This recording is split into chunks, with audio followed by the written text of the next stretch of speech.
नमस्कार दोस्तों। आज हम एक बहुत ही खास और गहरी कविता में डुबकी लगाने वाले हैं। ये है A.K. रामानुजन की टाइम एंड टाइम अगेन। ये कविता टाइम, सोसाइटी और हमारे आसपास की जो अव्यवस्था है उस पर एक बिल्कुल अलग पर्सपेक्टिव देती है। तो चलिए इसकी हर एक लेयर को खोलकर देखते हैं। कविता की शुरुआत इन लाइन्स से होती है और listen to the clock towers of any old well managed city beating their gongs round the clock each slightly off the others time. तो कवि हमसे कह रहे हैं, जरा इमेजिन कीजिए एक शहर जिसके क्लॉक टावर्स यानी घंटाघर दिन रात बज रहे हैं, लेकिन कैच ये है कि उनकी आवाजें एक साथ नहीं है। हर घंटे की आवाज थोड़ी सी अलग है, थोड़ी सी ऑफ है। बस इन दो लाइन से ही एक अजीब सा बेताल सा माहौल बन जाता है। अच्छा, अब इस कविता की गहराई में उतरने से पहले ये बहुत ज़रूरी है कि हम इसके शब्दों के पीछे जो इंसान है उसको समझें।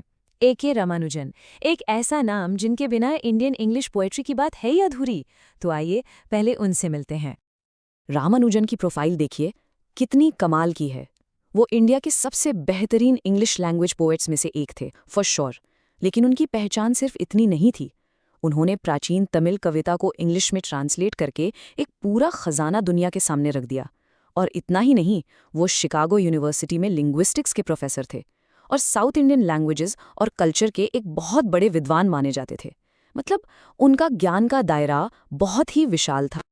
और उनकी कविता पर उनके दूसरे इंटरेस्ट्स का भी गहरा असर था, खास करके एंथ्रोपोलॉजी यानी मानव विज्ञान और फोकलोर यानी लोक कथाएं। इन विषयों में उनकी जो रुचि थी उसने उनकी पोएट्री को एक अलग ही डेप्थ, एक अलग ही परत दी। वो अक्सर अपनी कविताओं में हमारे कल्चर और सोसाइटी से जुड़े मुद्दे उठाते थे, और वही चीज हम इस कविता में भी देखने वाले हैं। तो चलिए अब वापस आते हैं कविता के दिल पर, उसके सेंट्रल आइडिया पर, और वो है ये आउट ऑफ सिंक क्लॉक्स, यानी वो घड़ियां जो एक सुर में नहीं बजती। लेकिन याद रखिएगा, ये सिर्फ घड़ियों की कहानी नहीं है, इसका मतलब कहीं कहीं ज्यादा गहरा है। कवि आगे डिटेल में बताते हैं, each slightly off the others time, deeper और lighter in its bronze, beating out a different sequence each half hour. इसका मतलब क्या हुआ कि हर घड़ी की आवाज थोड़ी अलग है, किसी की गहरी, किसी की हल्की, क्योंकि उनका मेटल, उनका कांसा अलग है, और हर आधे घंटे में उनका बजने का पैटर्न भी अलग है। तो यहाँ सबसे जरूरी बात यह है कि कवि सिर्फ घड़ियों की बात नहीं कर रहे। ये एक मेटाफर है, एक रूपक। ये एक ऐसे समाज की तस्वीर है जहाँ लोगों में, अलग अलग समुदायों में कोई तालमेल ही नहीं है। तो एक नेचुरल सा सवाल उठता है, ये जो डिसहार्मनी है, ये जो असमंजस्य है, इसका कारण क्या है? आखिर ये घड़ियां एक साथ क्यों नहीं बज रही हैं? और इससे भी बड़ा सवाल, समाज में ये मतभेद, ये झगड़े, ये हैं क्यों? कवि इसका जवाब आगे देते हैं एक एक करके। तो अगले हिस्से में हम आते हैं इस डिसहार्मनी के कारणों पर। कवि ने इसकी एक पूरी लिस्ट दी है, और ये लिस्ट छोटी छोटी मामूली गलतियों से शुरू होती है और बहुत बड़ी गंभीर सामाजिक समस्याओं तक जाती है। देखिए, रीजंस क्या है। पहला, एक्सीडेंट्स ऑफ एलॉय, यानी मेटल को मिलाते वक्त कोई गलती हो गई। दूसरा, अ मेकर्स शेकिंग हैंड, सोचिए, बनाने वाले का हाथ कांप गया। तीसरा, म्यूचुअल डिस्टेंसेस, उनके बीच की दूरी। और चौथा, अ डोनर्स विम, यानी जिसने दान दिया उसकी अपनी मर्जी, उसकी सनक। ये सारे कारण बताते हैं कि कैसे छोटी छोटी गलतियां या किसी एक इंसान की मर्जी भी पूरे सिस्टम में गड़बड़ी ला सकती है। लेकिन कवि यहाँ रुकते नहीं हैं। वो इन टेक्निकल कारणों से कहीं आगे बढ़कर इस पूरी अव्यवस्था का जो असली, जो मूल कारण है वो बताते हैं, और वो है इंसानी झगड़ा। यहाँ से कविता एक बहुत ही गंभीर मोड़ लेती है।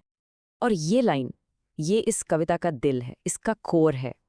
The perennial feuds and seasonal alliance of Hindu, Christian and Muslim।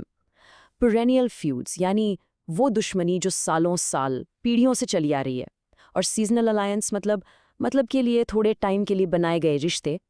Ramanujan यहाँ सीधे बिना लपेटे सांप्रदायिक तनाव की तरफ इशारा कर रहे हैं। वो कह रहे हैं कि ये जो अलग अलग आवाज़ें हैं, ये असल में इन अलग अलग समुदायों के बीच के झगड़ों की, उनके तनाव की आवाज़ें हैं। इतने शोर, इतनी अव्यवस्था, इतने झगड़ों के बीच कविता में अचानक एक खामोशी आ जाती है, एकदम साइलेंस। लेकिन ये खामोशी किसी इंसान की लाई हुई नहीं है, ये प्रकृति का, नेचर का एक काम है। आइए देखते हैं ये कैसे होता है। कवि लिखते हैं, one day you look up and see one of them eyeless, silent, a zigzag sky showing through the knocked out clockwork. Imagine कीजिए इस सीन को।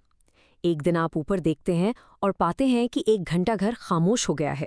उसका डायल टूट गया है, वो आईलेस हो गया है, जैसे उसकी आंखें ही निकाल दी गई हों। और उसके टूटे हुए मशीन के पुर्जों के बीच से आसमान दिख रहा है।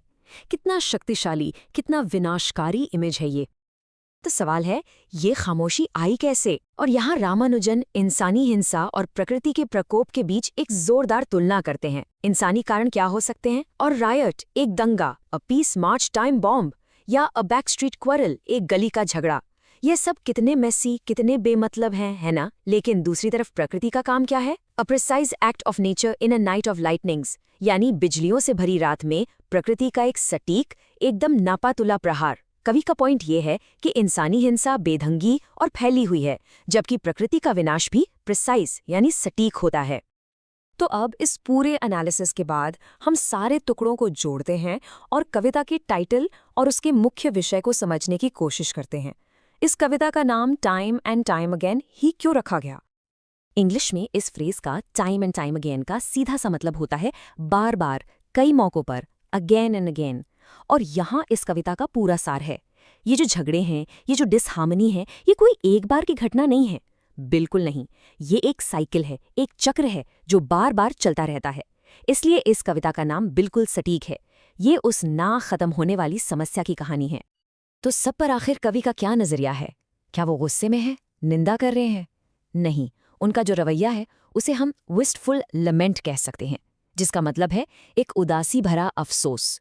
वो एक लाचार दर्शक की तरह इस सब को देख रहे हैं और उन्हें बस इस बात का दुख है कि ये साइकिल कभी टूटता ही नहीं। वो बस इस सच्चाई को एक दुखी मन से हमारे सामने रख रहे हैं।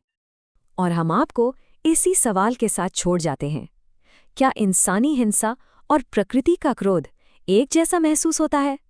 क्या एक दंगे से हुई बर्बादी और एक तूफान से हुई बर्बादी में कोई फर्क है? रामानुजन ने इस पर एक बहुत सटीक टिप्पणी की है। आप इस पर जरूर सोचिए। हम मिलेंगे अगले विश्लेषण में। धन्यवाद।